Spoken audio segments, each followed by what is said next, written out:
If a city offers houses cheaper than your last car, there's a catch. And in Pennsylvania's 2025 market, that catch is brutal. Property taxes that rival a BMW lease, jobs that vanish faster than listings, and homes that age about as well as a 90s water heater. Across the state, that mix of sluggish economy, high fixed costs, and worn-out housing stock keeps turning affordable homes into long-term money pits. You don't just buy a property here, you inherit its upkeep, its taxes, and usually its regrets. Let's start with one small town that looks like a bargain until you read the fine print. Number 10, Hughesville, the rural mirage. A quiet little town tucked into Lycoming County, where the numbers on your real estate app look too good to be true, because they are. Median home prices hover around $160K, the kind of figure that makes big city buyers blink twice. Those calm streets and modest listings promise community and breathing room. On screen, it looks idyllic. On paper, it's exhausting. Look closer and the numbers stop smiling. Vacancy rates rise every quarter, homes linger for over 100 days, and wages stay flat enough to trace with a ruler.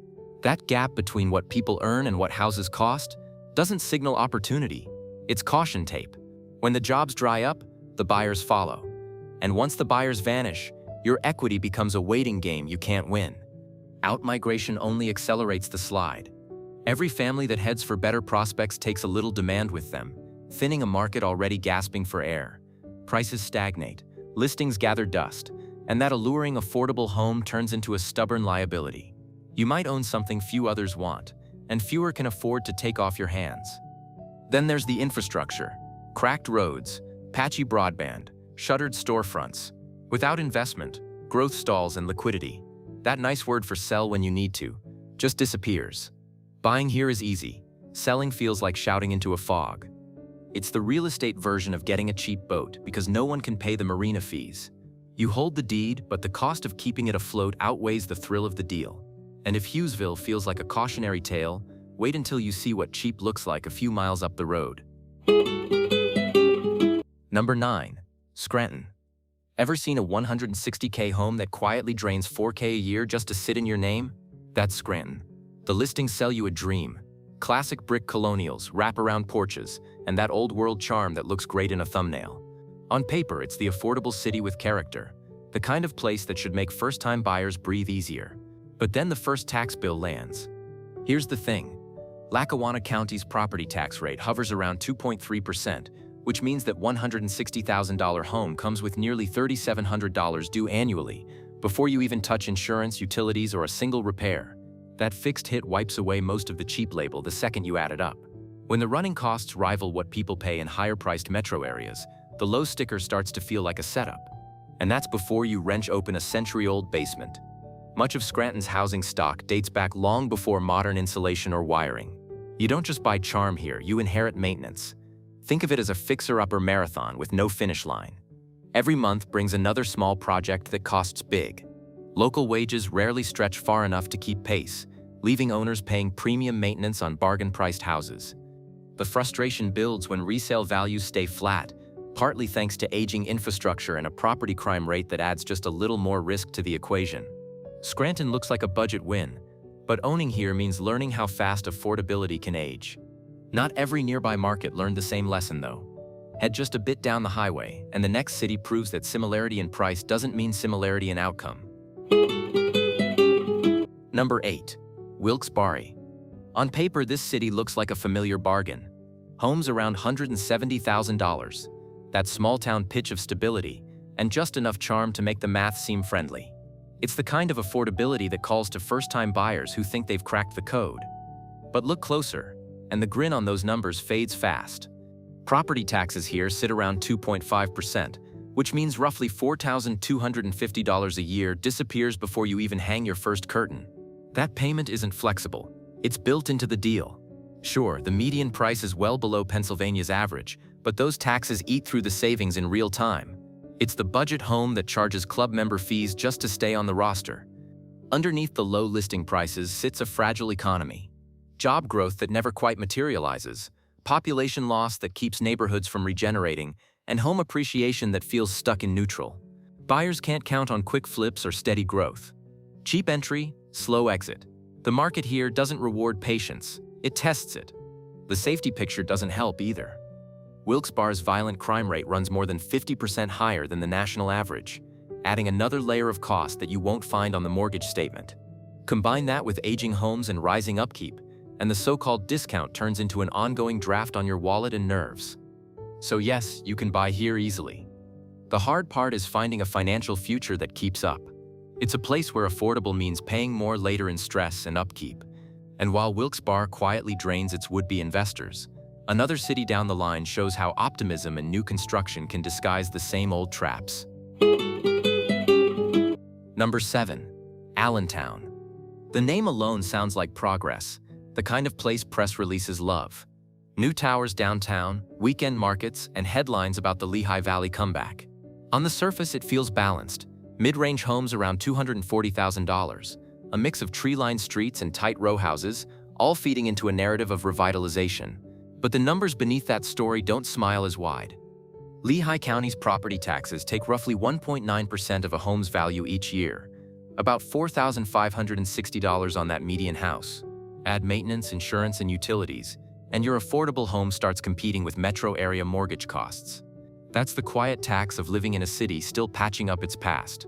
Pipes, wiring, and even sidewalks date back to another era, and fixing them turns ownership into a slow squeeze between high costs and slow rewards. Revitalization might be happening, but it's happening on your dime. The deeper pressure hides in the city's social math. A high poverty rate and a struggling school system drag on long-term appreciation, no matter how fresh the paint looks downtown. Developers keep stacking new apartments and cafes while older blocks just a few intersections away keep losing value, canceling out much of the hype. Even when tax bills climb, property values only edge upward, a treadmill of effort without distance. Locals love Allentown's energy, concerts, short commutes, and nightlife within walking distance. But the same families who move in for that pulse often move out once costs rise and schools strain. The city sells optimism, yet delivers exhaustion. And in this part of Pennsylvania, even places that appear steadier than Allentown still find new ways to test your wallet. Number 6. Bethlehem. At first glance, it's the gold medalist of the Lehigh Valley story. The steel stacks turned into art backdrops, the breweries humming, the brick streets scrubbed until they shine. Bethlehem feels like proof that post-industrial rebirth can really stick. Median home prices hover near $280,000, and the city's reputation for culture and safety makes that number look almost comforting. But the comfort costs more than most realize. Property taxes in Northampton County sit around 2% a year, roughly $5,600 gone, no upgrades included. Layer on utilities, upkeep, and insurance, and that friendly payment turns into a quiet monthly drain that rivals bigger metros. The big twist is that wages here don't stretch far enough to balance it. Healthcare, education, and light manufacturing keep the job market steady, but not strong enough to offset rising home expenses. You don't lose money quickly in Bethlehem, you just never seem to gain it. For buyers, that's the real trap. The crime rate sits below many Pennsylvania cities, meaning you're paying more for a sense of stability that rarely pays you back. Home values inch upward, but steady tax hikes and maintenance easily cancel modest appreciation. It's the definition of a fixed cost squeeze: reliable, respectable, and slowly expensive. Life here feels safe, tidy, and proudly middle class, yet the financial math lands closer to upper class upkeep. The house might hold its value, but your savings won't. Bethlehem sells security, and then quietly invoices you for it. And if that sounds like a fair trade at first, the next stop proves how that same logic plays out in a place that looks just as polished, yet costs even more to keep. Number 5. Emmaus. Some towns win you over the minute you drive in. And Emmaus is exactly that type. Safe, walkable, and polished enough to make the price tag look fair. Those $290,000 listings promise steadiness, good schools, and a community that still waves back. For most buyers, that's the dream checklist. Then the numbers pull you aside for a quiet reality check. Lehigh County's property tax rate sits close to 2%. On a $280,000 home, that's roughly $5,600 to $6,000 every year, about $475 a month. Extra. It's a fixed cost that never takes a break. Even with incomes running above the state average, the math ends up lopsided. Any gain from appreciation or salary growth is quietly erased by the tax bill waiting in your mailbox. You get what you pay for, until you notice how much you're paying just to stay even. Beautiful parks, kept-up homes, safe streets, and neighborhood cafes all feed the illusion that comfort equals progress. But when every convenience comes with a permanent surcharge, stability starts to feel less like security and more like subscription living. You aren't losing value fast, you're just never keeping enough to move forward. Emma's is proof that good area doesn't always mean good investment. It's financial middle ground, dressed up as success, peaceful, predictable, and quietly expensive. Homeowners here don't struggle with risk so much as with return. And if that version of comfort still sounds tolerable, the next city on the list shows what happens when steady turns into stagnant. Number 4. Harrisburg. It's easy to think the state capital would be a safe financial harbor. Median home prices hover near $230,000. The skyline's dotted with government buildings, and those steady paychecks from public sector jobs suggest durability. On paper, it reads like the responsible choice. Modest prices, stable employment, predictable routine. But that sense of calm hides the cracks starting to show underneath.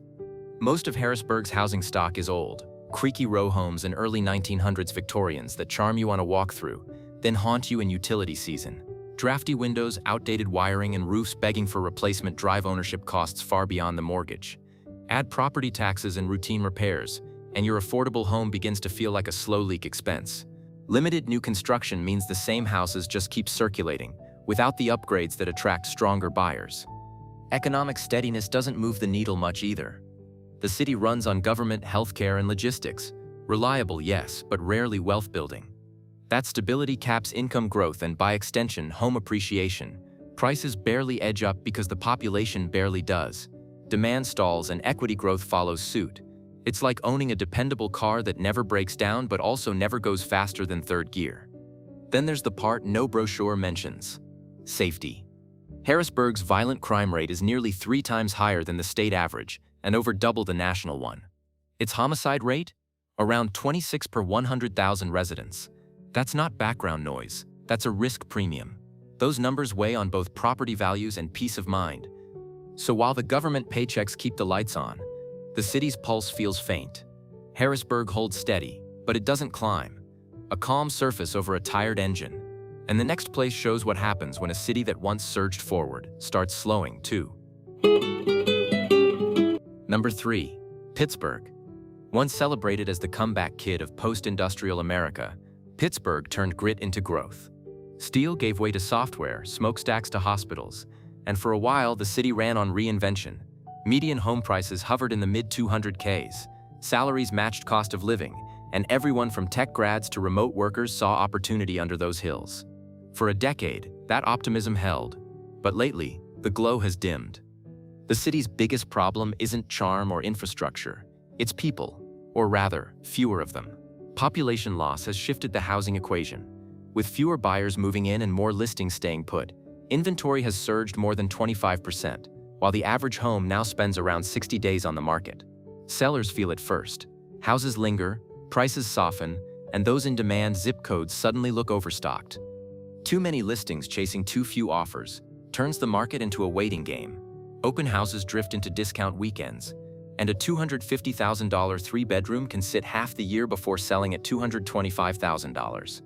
Buyers hesitate, wondering if a better deal is one scroll away, and investors have started parking cash elsewhere. Appreciation slows, confidence wobbles, and neighborhoods built on comeback energy now feel paused mid-scene. What's left still works: universities, medical giants, the bones of a city with purpose, but the spark that made Pittsburgh feel unstoppable is running low. Liquidity, the ability to sell and move on, is the new hurdle. You may buy security here, but it's the kind you can't cash out easily. And just down the turnpike, another Pennsylvania heavyweight is facing a slower, bigger version of the same stall. Number 2. Philadelphia. The state's largest city still looks powerful from a distance. Endless job centers, deep history, full of life. But zoom in and you see the slowdown beneath the motion. On any block, 19th century row houses lean beside glittering condos, and a growing forest of for sale signs keeps cycling through. Listings are up roughly 20% year over year, with homes now sitting on the market 70 to 80 days before closing. In a major metro, that's a lifetime, proof that buyers are pulling back while inventory piles up. Costs here work like compound interest in reverse. Most of the housing stock is old enough to need constant care, and every repair costs city-rate labor. Property taxes, high insurance premiums, and pricey utilities erase any sense of value fast. The pressure worsens as families keep heading for Bucks and Delaware counties or across state lines. Each departure drains demand a bit more, leaving another block of empty porches. And safety weighs heavily too. Philadelphia reports roughly 1,000 violent crimes per 100,000 residents, about 155% higher than the US average. That number isn't abstract. It shapes insurance rates, resale odds, and personal comfort. The financial calculus gets grim. Expensive upkeep, flat appreciation, and a risk premium baked into every address. Infrastructure strains under its own weight. Older roads, limited parking, rising construction costs.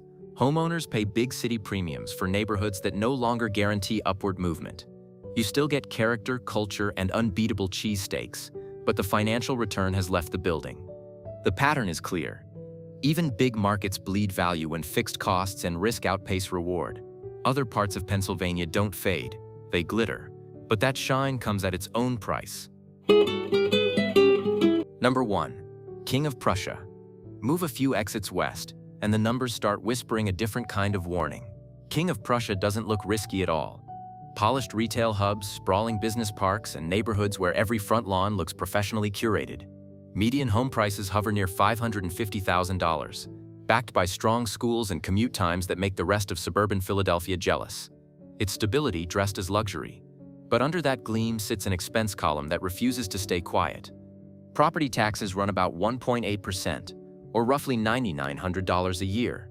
Not terrible until you realize that's what you pay before turning on a single light or calling one repair technician. Stack a 6.67% mortgage rate on top of that, and the monthly payment shifts from confident to crushing. Every gallon of gas, every grocery trip, every kid's sports fee lands on a budget already stretched tight by fixed costs. High incomes help, but even those start to buckle when homeownership feels like an interest payment with a view. The irony is that demand keeps the illusion going. Buyers keep showing up, driving prices high enough to block meaningful appreciation. You pay premium rates for equity that barely moves. It's like a luxury gym membership. Great setup, but half the time you're just paying to stand on the same treadmill. King of Prussia doesn't collapse like the struggling towns. It just costs too much to stand still. The lawns stay trimmed, the roads stay clean, and yet the math stays unforgiving. And that's where the state's real estate paradox reveals itself. The idea that high-end confidence and bargain allure can both lead to the same financial trap. Affordability looks simple until you live it. The cheap house or the polished suburb both promise a break, but neither guarantees one. A low price or perfect zip code means nothing if taxes, insurance, and endless repairs swallow every gain. People buy calm or prestige and end up renting from their own paycheck. Here's the thing, money doesn't care about charm. Before you scroll Zillow this weekend, check the property tax tables first. Know the lifetime cost before the free coffee at the open house kicks in. Subscribe, because someday you'll want to escape, and this way your next move won't quietly shrink your wallet.